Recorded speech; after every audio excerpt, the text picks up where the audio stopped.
अस्सलाम वालेकुम। आज हम स्टार्ट कर रहे हैं चैप्टर नंबर 4 क्लास 10 की फिजिक्स का, जिसका नाम है मोशन एंड फोर्स। तो मोशन एंड फोर्स जैसा कि चैप्टर का नाम में ही है, इसमें हम दो चीज़ों के बारे में पढ़ेंगे। एक तो सबसे पहले डेफिनेशन ऑफ फोर्स, और उसके बाद किस तरह से फोर्स मोशन प्रोड्यूस करती है, और लॉज ऑफ मोशन यानी किन कौन कौन से ऐसे लॉज हैं जो मोशन के ऊपर लागू होते हैं। ठीक है, किसी मूवमेंट के ऊपर कुछ लॉज लागू होते हैं कि अगर कोई भी चीज़ मूव करती है तो उन तीन लॉज के तहत मूव करती है, जो तीन लॉज हमें न्यूटन ने बताए थे। ठीक है, तो हम ये चीज़ें स्टडी करेंगे। तो आज का फ़िलहाल हमारा टॉपिक जो है वो फोर्स की डेफिनेशन और का न्यूटन का लॉ है, फर्स्ट लॉ ऑफ मोशन, जिसे लॉ ऑफ इनर्शिया भी कहा जाता है। तो स्टार्ट करते हैं फोर्स की डेफिनेशन से। फोर्स की डेफिनेशन क्या है हमारे पास बुक में? Force can be defined as an agent which produces और tends to produce a motion in the body. अब इस डेफिनेशन को हम अपनी नॉर्मल लाइफ से ज़रा मैच करके चेक करते हैं कि ये डेफिनेशन किस चीज़ के ऊपर आ रही है। ठीक, देखो, force can be defined as an agent which produces.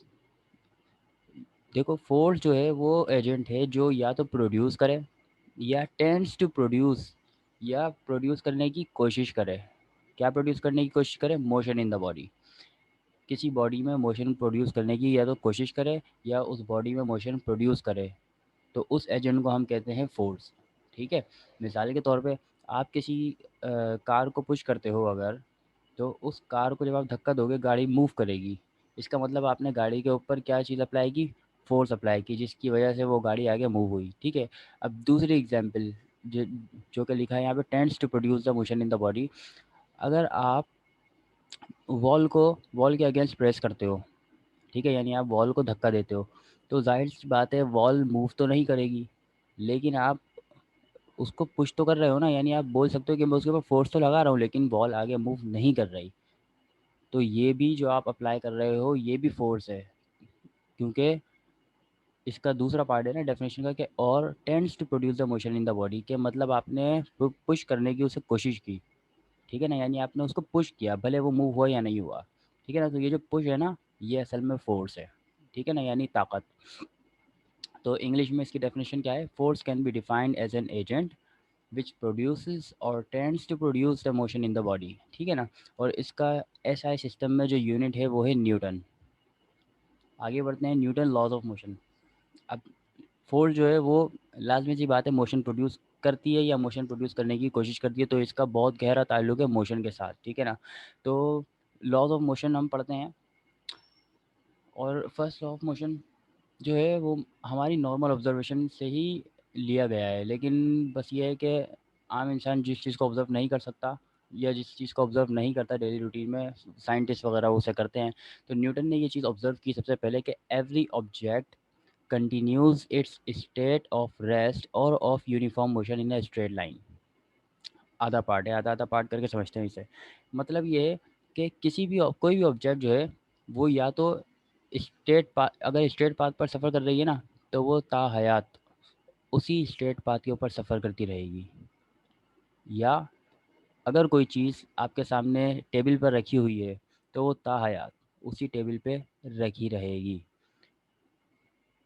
दूसरा part, unless it is acted upon by an external force which changes its state. जब तक कोई दूसरी फोर्स उन दोनों पे अप्लाई ना हो और उनकी स्टेट को चेंज, जो कि उनकी स्टेट को चेंज करे। मिसाल के तौर पे, अगर मेरे सामने टेबल के ऊपर एक बुक रखी हुई है तो वो ज़िंदगी भर उसी टेबल के ऊपर रखी रहेगी, जब तक कि कोई एक्सटर्नल फोर्स उसे ज़बरदस्ती पुश करके उसकी स्टेट को चेंज ना करे। ठीक है, यानी वो स्टेट ऑफ रेस्ट पर ही रहेगी जब तक कोई एक्सटर्नल फोर्स उसके ऊपर अगर अप्लाई ना हो, जो कि उस स्टेट को चेंज करने की कोशिश करे या उसे चेंज कर दे। ठीक है ना, जब उसके ऊपर फोर्स अप्लाई होगी तो जाहिर सी बात है वो बॉडी मूव करेगी, यानी बुक आगे मूव करेगी, यानी फोर्स ने उसकी स्टेट को चेंज कर दिया। तो जब तक फोर्स नहीं होगी उसकी स्टेट भी चेंज नहीं होगी। इसी तरह से अगर कोई ऑब्जेक्ट स्ट्रेट पाथ पे सफ़र करती है, मिसाल के तौर पे अगर आप किसी बॉल को थ्रो करते हो ना, तो वो बॉल ताहयात स्ट्रेट लाइन पे जाती रहेगी जब तक कोई एक्सटर्नल फोर्स उस पर एक्ट ना करे। ये बात तो अब हमारी नॉर्मल ऑब्जर्वेशन में नहीं है, क्योंकि हम अगर किसी बॉल को थ्रो करते हैं या हवा में उछालते हैं तो वो तो एक टाइम पे आके रुक जाती है खुद ही ज़मीन पे, और उसके ऊपर तो कोई एक्सटर्नल फोर्स अप्लाई नहीं हो रही। ऐसा ही है ना। लेकिन नहीं, जब हम किसी बॉल को थ्रो करते हैं तो वो स्ट्रेट पाथ पर जाना चाहती है। ठीक है, मिसाल के तौर पे अगर मैंने किसी बॉल को स्ट्रेट हिट किया तो वो पैराबोलिक पाथ पे जाती है। किस वजह से? क्योंकि ग्रेविटी जो है वो उसे नीचे खींच रही होती है। फिर हमारे एटमॉस्फेयर जो मौजूद है जिसमें हवा है, हवा हवा जो है, हवा का भी अपना वज़न होता है, तो वो वज़न उसके मोशन को रोक रहा होता है। ठीक है ना। तो ये दो एक्सटर्नल फोर्सेस हैं, ग्रेविटेशनल फोर्स और दूसरी क्या है, फ्रिक्शनल फोर्स। ये दो एक्सटर्नल फोर्सेस उस बॉल के ऊपर अप्लाई हो रही होती हैं, जिसकी वजह से बॉल ज़मीन पे गिर जाती है। अगर ये दो फोर्सेस ना हो ना, तो हम बॉल को अगर स्ट्रेट अपवर्ड हिट करें तो बॉल ताहयात ऊपर ही जाती रहेगी। कि अगर आप उसमें से ग्रेविटेशनल फोर्स हटा दो, यानी ज़मीन जिस जिस ताकत से हमें खींचती है, ज़मीन की ताकत, ज़मीन की ग्रेविटी आप माइनस कर दो, और अगर तमाम फ्रिक्शनल फोर्सेज अगर आप माइनस कर दो, तो अगर हम बॉल को स्ट्रेट ऊपर उछालेंगे तो वो हमेशा सीधी जाती रहेगी, वापस कभी आएगी ही नहीं। सही है। ज़मीन पे बॉल इस वजह से गिरती है या स्ट्रेट पाथ पे सफ़र इस वजह से नहीं करती ज़मीन पे, क्योंकि हमारे पास ग्रेविटेशनल फोर्स है, और दूसरी बात फ्रिक्शनल फोर्सेस हर जगह पे अर्थ पे मौजूद हैं। इस वजह से यहाँ पे स्ट्रेट पाथ पे सफ़र नहीं करती। अगर आप स्पेस के मोशन देखो ना, तो जो ऑब्जेक्ट जिस पाथ पे सफ़र कर रहे हैं उसी पाथ पे सफ़र कर रहे हैं, यानी स्ट्रेट लाइन में ही सफ़र कर रहे होते हैं। वहाँ पर भी ग्रेविटेशनल फोर्स, जैसे अर्थ है, अर्थ को सन ने अर्थ को जो है वो अपने अराउंड मूव करने पे लगाया हुआ है, जो कि सन की ग्रेविटेशनल फोर्स की वजह से है। अगर सन की ग्रेविटेशनल फोर्स ख़त्म हो जाए तो अर्थ अभी स्ट्रेट पाथ पे दूर के सफ़र में निकल जाएगी, और फिर कुछ टाइम में ठंड पड़ेगी और इंसानियत का ख़ात्मा, अगर ऐसा हुआ तो। वैसा ऐसा होना नहीं वाला। ठीक है।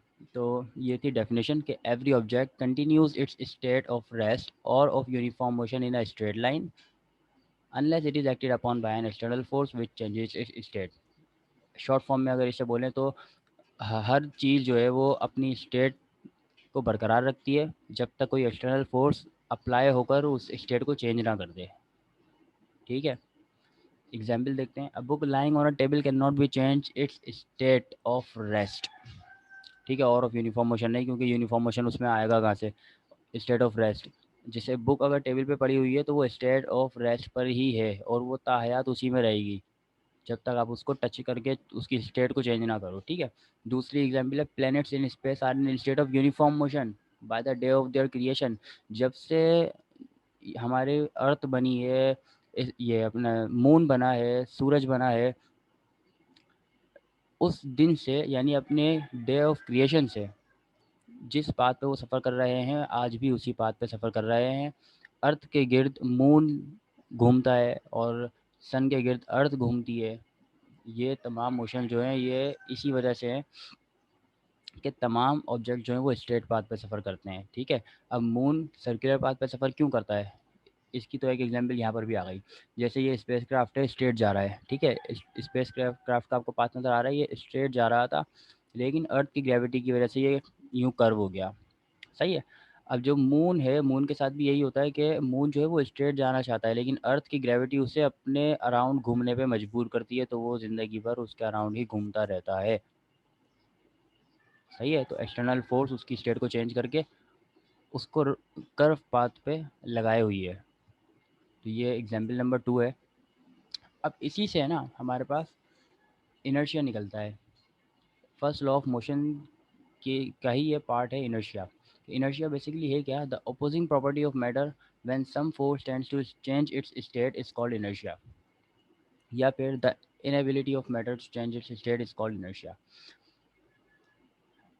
अच्छा, इनर्शिया जो है वो मैटर, हर मैटर की प्रॉपर्टी है, यानी जितने भी मैटर पाए जाते हैं ना अर्थ पे या कहीं और, मतलब यूनिवर्स में जितना भी मैटर पाया जाता है, तमाम मैटर की ये प्रॉपर्टी है कि उसमें एक अपोजिंग प्रॉपर्टी है जो कि उसकी स्टेट को चेंज होने से बचाती है। मिसाल के तौर पे अगर गाड़ी स्ट्रेट पाथ पे सफ़र कर रही है ना, तो वो उस पाथ पे सफ़र करते रहना चाहती है। अगर आप उसके सामने आ जाओ तो ऐसा नहीं है वो आपसे टकरा के फ़ौरन रुक जाएगी, बल्कि वो अपने पाथ को बरकरार रखने की कोशिश करेगी। और आप अगर उसकी स्टेट को चेंज करना चाहते हो, यानी आप उसको रोकना चाहते हो गाड़ी को, तो आपको उसके ऊपर एक फ़ोर्स लगानी पड़ेगी जो कि उस फोर्स के बराबर होनी चाहिए जिस फोर्स से गाड़ी मूव कर रही है। ठीक है, गाड़ी अगर जितनी भी फोर्स से मूव कर रही है आपको उतनी ही फोर्स लगाकर गाड़ी को रोकना पड़ेगा, वरना गाड़ी आपको हिट कर देगी और ज़ाहिर एक्सीडेंट कहलाएगा वो।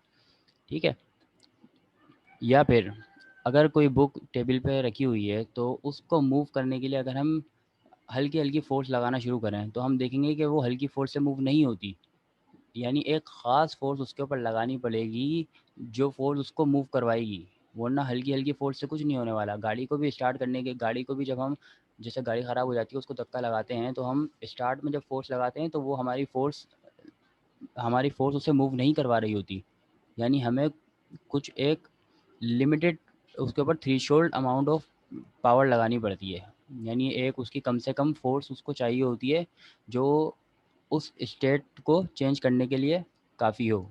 ठीक है, फिर जब उस फोर्स को हम रीच कर जाते हैं तो वो बॉडी मूव कर जाती है।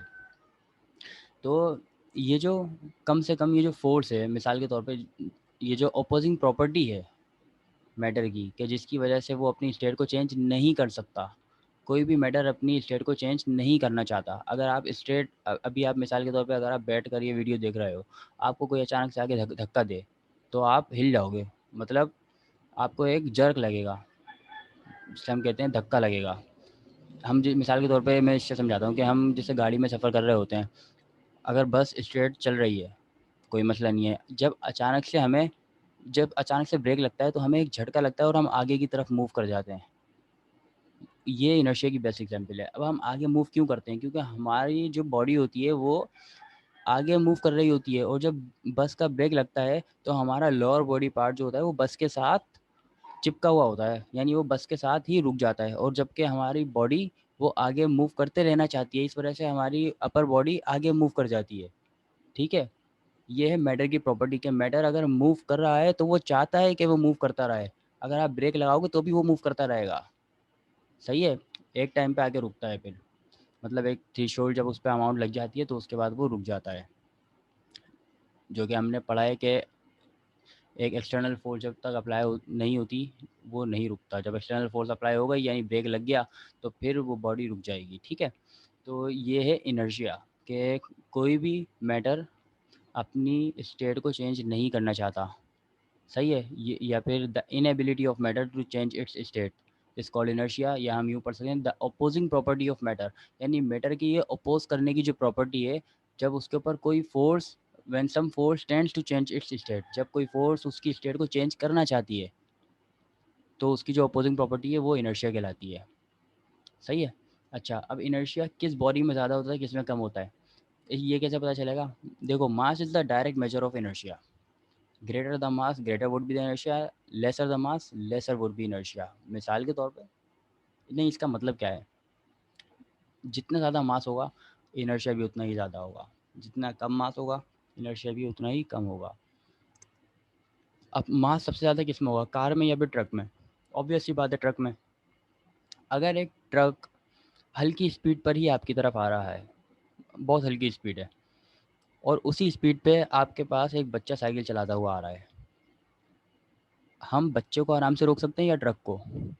ज़ाहिर सी बात है, हम बच्चे को आराम से रोक सकते हैं जो साइकिल चलाता हुआ आ रहा है बनिस्बत ट्रक के, क्योंकि अगर हम ट्रक को रोकेंगे तो ट्रक हमें पुश करेगा, पुश करता हुआ आगे तक ले जाएगा। ठीक है, क्योंकि उसके उसमें इनर्शिया ज़्यादा है, क्योंकि उसका मास ज़्यादा है। अब उस मास से लड़ने के लिए हमें मज़ीद फोर्स लगानी पड़ती है, उस मास से लड़ने के लिए हमें ज़्यादा फोर्स लगानी पड़ती है। जब इनर्शिया ज़्यादा है तो हमें ज़्यादा फोर्स लगानी पड़ेगी उससे उसको ओवरकम करने के लिए।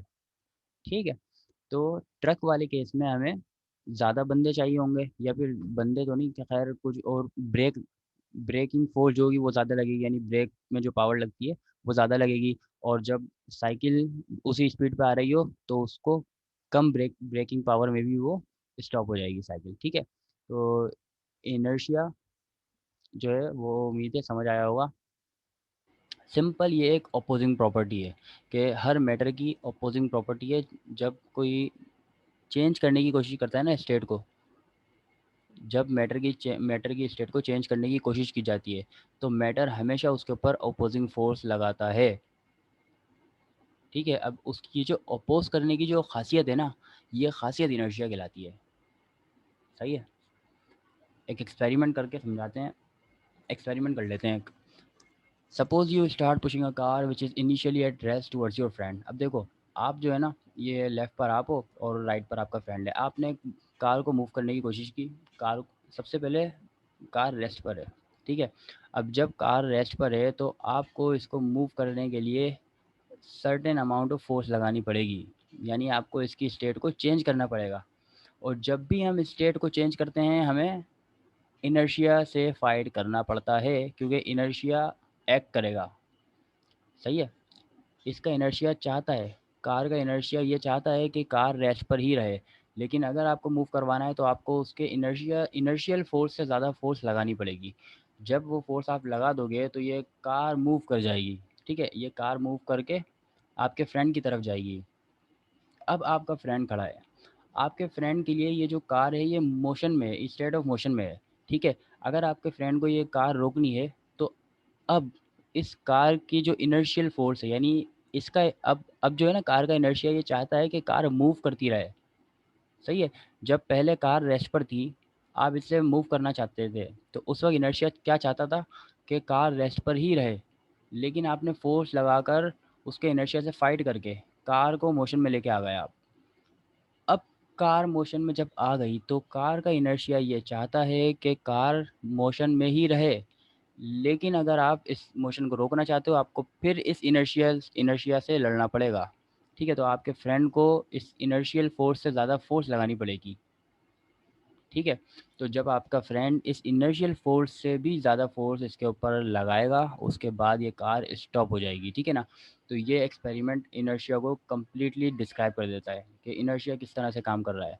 कि जब कोई बॉडी रेस्ट पर थी, उसकी स्टेट को जब चेंज करने की बारी आती है तो वो बॉडी नहीं चाहती अपनी स्टेट को चेंज होना, ठीक है। खुद अपनी स्टेट को चेंज करना नहीं चाहती। जब आप उसके ऊपर हल्की फोर्स लगाते हो वो उस फोर्स से लड़ती है, फिर आप और फोर्स लगाते हो वो उस फोर्स से भी लड़ती है। लेकिन जब एक ख़ास कैपेसिटी से ऊपर फोर्स जब आप लगा देते हो ना, तो फिर वो नहीं लड़ पाती और उसको मजबूरन स्टेट चेंज करनी पड़ती है और उसकी स्टेट चेंज हो जाती है, ठीक है ना। और वो उसकी कैपेसिटी जो है ना, जो मैक्सिमम कैपेसिटी जो वो बर्दाश्त कर सकती है वो उसकी इनर्शिया है, उसका डायरेक्ट मास है। जितना मास है वो उतनी ही फोर्स बर्दाश्त कर सकता है, जितना कम मास है उतनी ही कम फोर्स वो बर्दाश्त करेगा। ज़ाहिर है फिर आप हल्की सी फोर्स से भी वो मूव कर जाएगा, ठीक है। तो उम्मीद है ये लेक्चर आपको समझ आया होगा। हमने क्या क्या पढ़ा। फोर्स एंड मोशन आज हमने चैप्टर स्टार्ट किया है जिसमें हमने मोशन, सबसे पहले फोर्स की डेफिनेशन पढ़ी, फोर्स का एसआई यूनिट पढ़ा न्यूटन है।